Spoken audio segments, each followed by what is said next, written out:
लेकिन अब जरा रुकिए, क्योंकि अब जो राज हम आपको बताने जा रहे हैं वो सिर्फ एक सामान्य जानकारी नहीं, बल्कि वह गुप्त रहस्य है जो सिर्फ गिने चुने साधकों को ही ज्ञात होता है। वह रहस्य जिसे जान लेने के बाद आपके जीवन की दिशा ही बदल जाएगी। यह वही गुप्त चीज है जिसे सावन में शिवलिंग से सही तरीके से घर लाने वाला व्यक्ति दरिद्र से धनवान बनता है।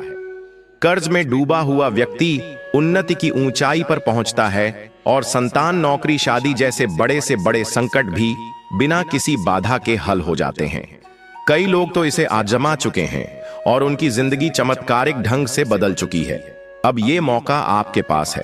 बस जरा धैर्य रखिए, आंखें और कान खोलकर सुनिए, क्योंकि आगे हम आपको बताने जा रहे हैं वो 5 गुप्त रहस्य जो अगर आपने सावन सोमवार को शिवलिंग से लेकर अपने घर में सही स्थान पर रख दिए तो आपका भाग्य खुद आपको बुलाने लगेगा। हर हर महादेव, ओम नमः शिवाय।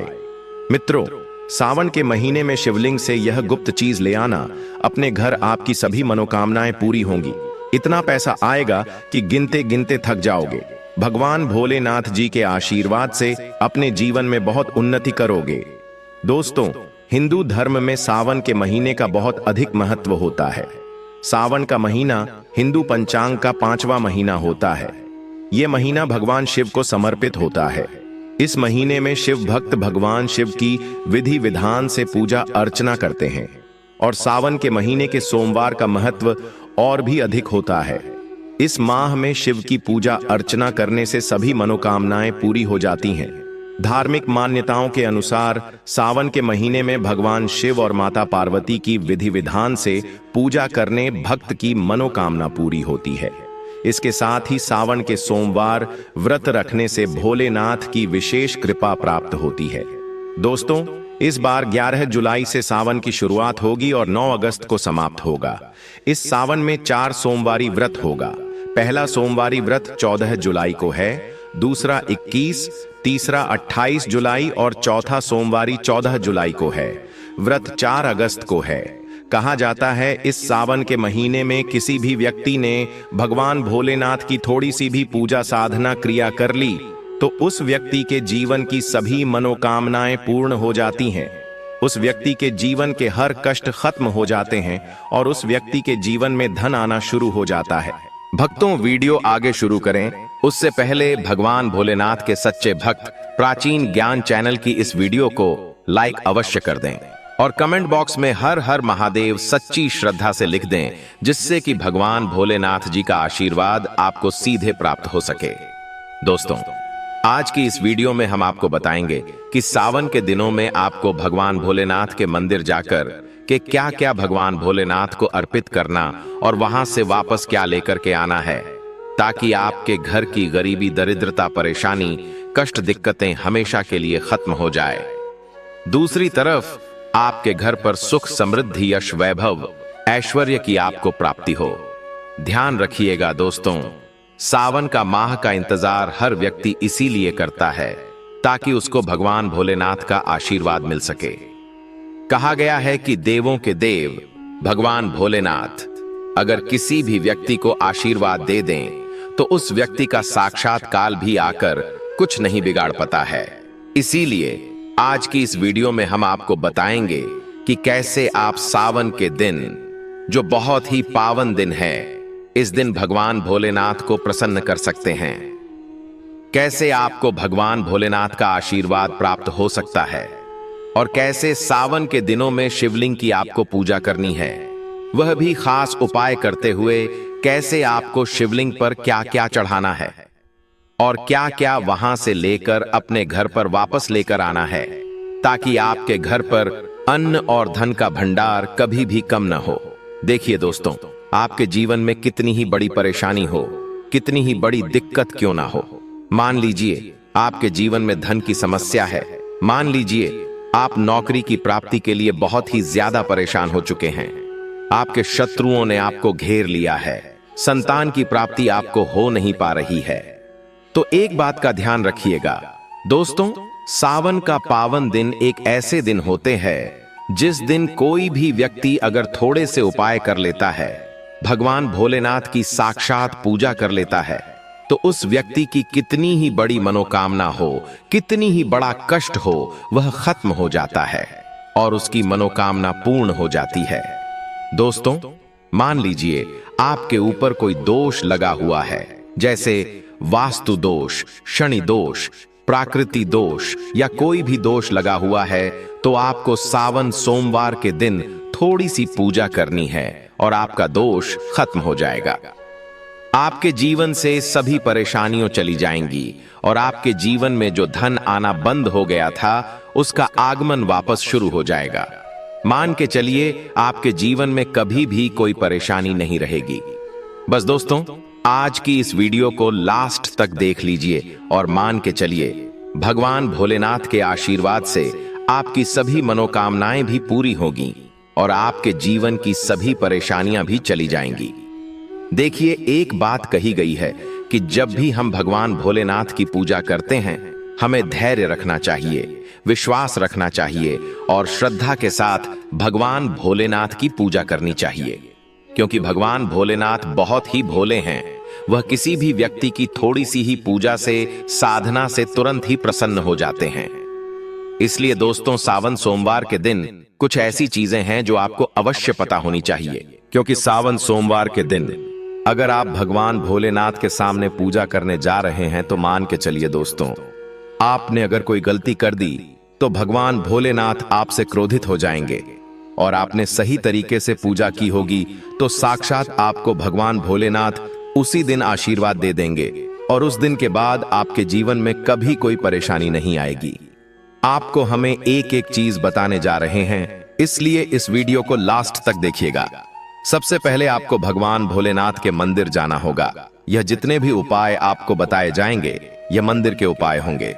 देखिए, होता क्या है कि कई लोग हमसे पूछते हैं कि गुरुजी, हमारे घर पर शिवलिंग है, क्या हम घर पर पूजा नहीं कर सकते हैं? तो इसका उत्तर है नहीं।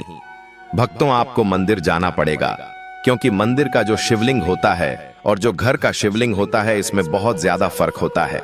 जो मंदिर का शिवलिंग होता है दोस्तों, इसकी जो एनर्जी होती है वो आपके घर के शिवलिंग से करोड़ों गुना ज्यादा होती है। इसमें ऐसी सकारात्मक ऊर्जा होती है जिसके सामने अगर आप थोड़ी सी पूजा करते हैं तो तुरंत ही उसका फल आपको मिलता है और आपके जीवन की हर परेशानी चली जाती है।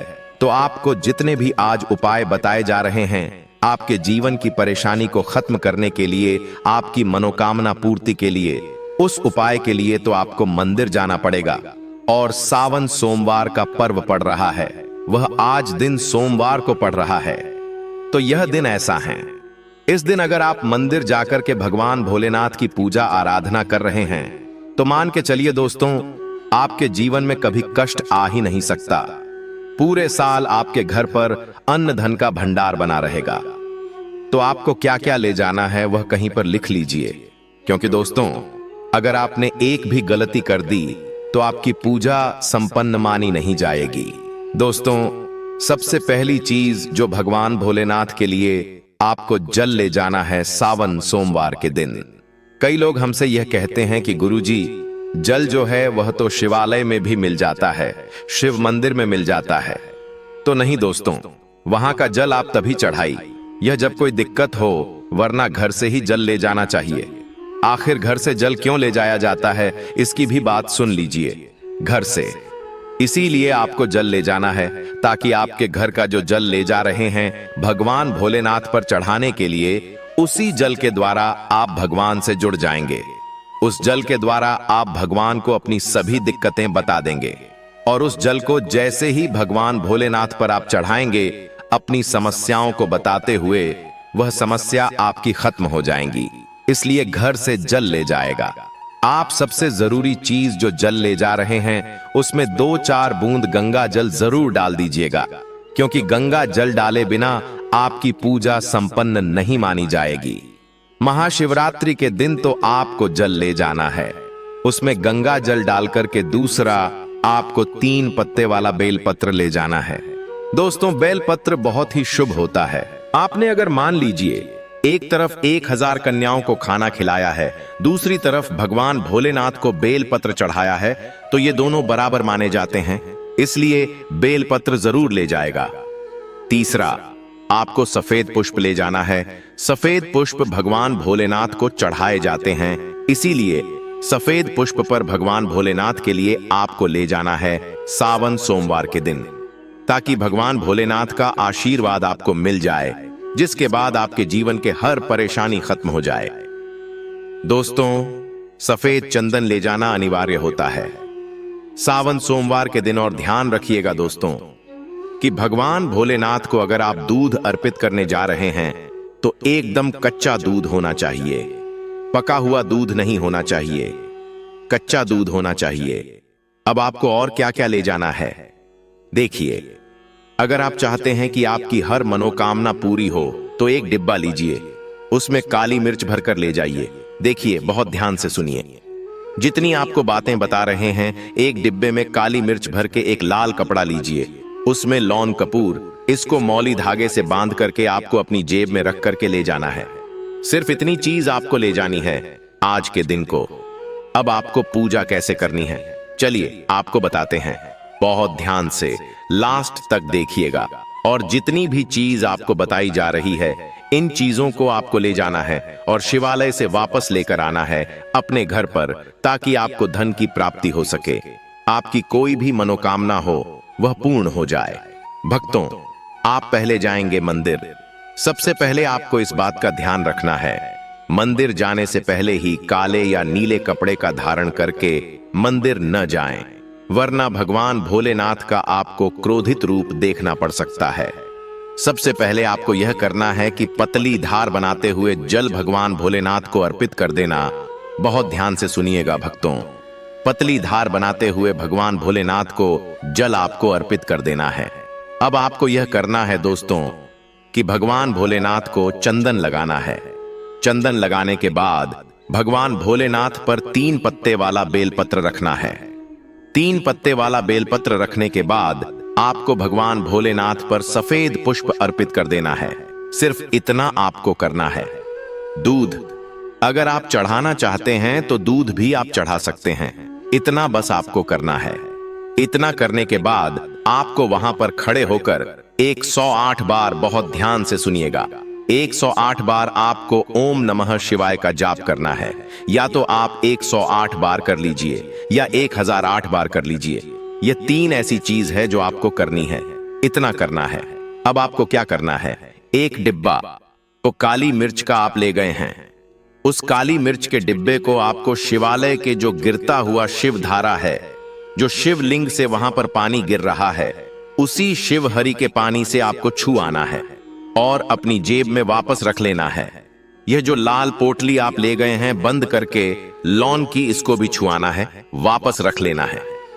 अब आपको क्या करना है, जिस लोटे में पानी ले गए थे या जिस लोटे में भी आप दूध ले गए थे, उसमें आपको क्या करना है, आपको जो भगवान भोलेनाथ का पानी वहां पर गिर रहा है, भक्तों ध्यान रखिएगा, शिवलिंग की जो पानी नीचे गिर रहा है, उसी पानी का थोड़ा सा पानी अपने लोटे में ले लेना है।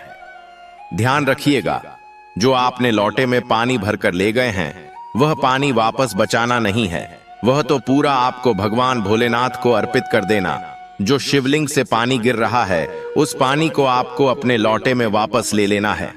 भक्तों, मान लीजिए आप यह सोच रहे होंगे कि कई लोग वहां पर पानी चढ़ा रहे हैं, तो इस बात की आप चिंता न करें, क्योंकि भगवान भोलेनाथ के शिवलिंग पर जब भी पानी चढ़ाया जाता है वह अमृत बन जाता है। कहा जाता है कई देवी देवता शिवलिंग के पास अदृश्य रूप में खड़े होते हैं, ताकि शिवलिंग से गिर रहा पानी वह धारण कर सके। इतना पवित्र होता है शिवलिंग से गिरता हुआ पानी। तो शिवलिंग से गिरता हुआ पानी को आपको अपने लोटे में ले लेना, सिर्फ थोड़ी सी बूंदे ले लेनी है। अब आपको क्या करना है, आपको घर वापस आना है जो आपने लोटे में पानी लिया है। भक्तों, इसको घर पर आते ही घर के लोग जो हैं आपके, उनके ऊपर थोड़ा थोड़ा पानी छिड़क देना है। घर के हर कोने में पानी छिड़क देना है, घर के मुख्य द्वार पर पानी छिड़क दें। ना सिर्फ इतना आपको करना है, इतना आपने कर दिया। अब मान लीजिए पूरे साल आपके घर पर नकारात्मक शक्तियां नहीं आ पाएंगी। आपके घर पर कोई काला जादू, काली विद्या करवाने की कोशिश करेगा तो वो आपके घर पर नहीं कर पाएंगे। इससे आपके घर से नकारात्मक शक्तियां चली जाएंगी और सकारात्मक ऊर्जा आ जाएगी। यह जो अब काली मिर्च का भगवान भोलेनाथ जी के शिवलिंग से छुआ कर लाए है, इसको पूजा घर में रखे। यह जो काली मिर्च का डब्बा है आपके पास, इसे कभी भी आप किसी शुभ कार्य के लिए निकले, जैसे मान लीजिए आप बिजनेस मीटिंग के लिए जा रहे हैं, नौकरी की प्राप्ति के लिए जा रहे हैं, काली मिर्च घर के मुख्य द्वार से पहले रख के उसको कुचलते हुए निकालिए। मान के चलिए आपके काम में जो भी बाधा आने वाली होंगी, वह बाधाएं भगवान भोलेनाथ के आशीर्वाद से अपने आप है हट जाएंगी और आप जिस कार्य के लिए भी जाएंगे उस कार्य में आपको सफलता मिलेगी।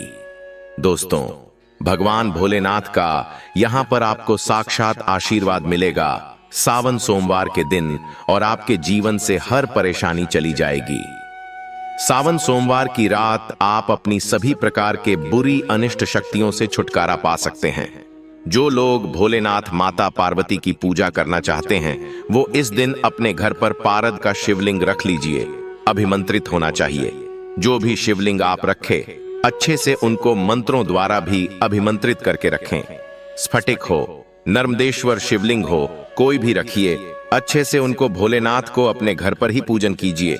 एक लोटा जल चढ़ाकर, क्योंकि मंदिरों में बहुत भीड़ भाड़ होती है और सावन सोमवार पर यही भीड़ का नजारा बहुत ही खूबसूरत लगता है। कोने कोने में शिव भक्त है। अगर आप मंदिर में नहीं जा सके या ठीक से जल नहीं चढ़ा पाए तो घर में ही शांति से आप पूजन करें। गन्ने का रस हुआ, पंचामृत हुआ, इससे आप इस दिन भोलेनाथ का अभिषेक कीजिए। दूध, दही, घी, शहद, शक्कर, पंचामृत बना करके अभिषेक कीजिए। दोस्तों, फिर भोलेनाथ का श्रृंगार कीजिए। चंदन चढ़ाई, अक्षत चढ़ाई, जनेऊ अर्पित कीजिए। थोड़ा सा चंदन का इत्र, क्योंकि चंदन का इत्र विशेष रूप से शिव शंभू को बहुत प्रिय है, तो वह आप अर्पित कीजिए। उनके पसंदीदा पुष्प चढ़ाए आंकड़े की माला से उनका श्रृंगार कीजिए। दोस्तों, कनेर के सफेद पुष्प चढ़ाए, कमल हुए, गुलाब हुए, बेल हुए, यह फूल उनको बहुत प्रिय है, यह अर्पित करें। और 5 बेल पत्र अवश्य चढ़ाएं। आप इस दिन चाहें तो, या जो आपके पास बेलपत्र है उसी पर आप श्री श्री लिख करके या ओम नमः शिवाय या राम राम लिख करके अर्पित कीजिए।